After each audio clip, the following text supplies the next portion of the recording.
Good evening. How many of you feel like it's later than it is? I know. We're all kind of, what do you call that, jet-lagged, right? We're kind of going through jet lag. And we've got a time change. And, well, please don't start taking your nap quite yet. And wait till you get home. I know it'll be soon enough. But we're going to have a great service tonight. And let me just say, ladies, tomorrow night you get to make soap. And most of us men need some, right? It'd be great. And so you get to make some soap. And just a ladies' night in. And a fun time of fellowship for the ladies. My wife looks forward to those. It is a great time. And I know you will enjoy making soap together and fellowshipping together.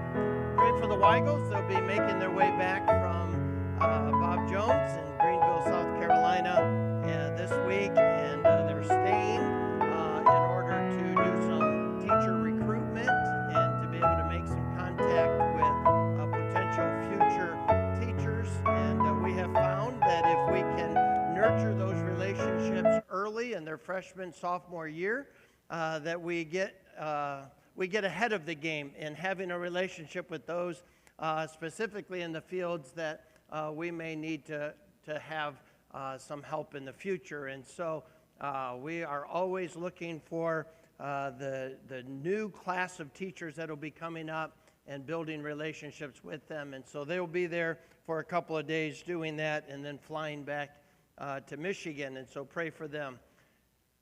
Also, Tuesday at 9 o'clock is our Faith Family Breakfast, and it is at Michael's. And if you have not been to Michael's Restaurant since they reopened after their fire, it is a beautiful place to eat and a beautiful staff, and they always treat us well.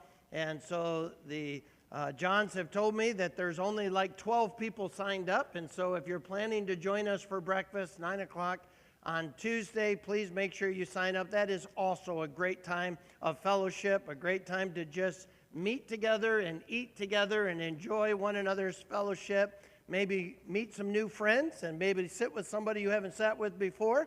And so that is always a good time together. That's on Tuesday morning at 9 o'clock. Seems like there was one more announcement that I needed to make, and I don't remember what it is, so I have to look. Oh, yes, Thanksgiving food. And so if you're grocery shopping this week and can think of those who are less fortunate, make sure you buy maybe a bag or two extra of some non-perishable items that you can put out here on the table that we can fill Thanksgiving baskets for. There's a number of people in our community, some that are even within our ministry, that will not have the same Thanksgiving meal that most of us will enjoy. And so we want to be able to help them enjoy their Thanksgiving. And what a wonderful time to practice the generosity that God has shared with us and blessed us. And to be able to use that to bless others is always a wonderful start to this time of year and the wonderful Christmas season to follow. And so we want to make sure that our hearts are filled with gratitude and then to be able to be part of giving. And so finish 2023 strong. And so those are some opportunities for us. Do remember that the Thanksgiving church-wide Thanksgiving dinner together is Monday night, not Tuesday night.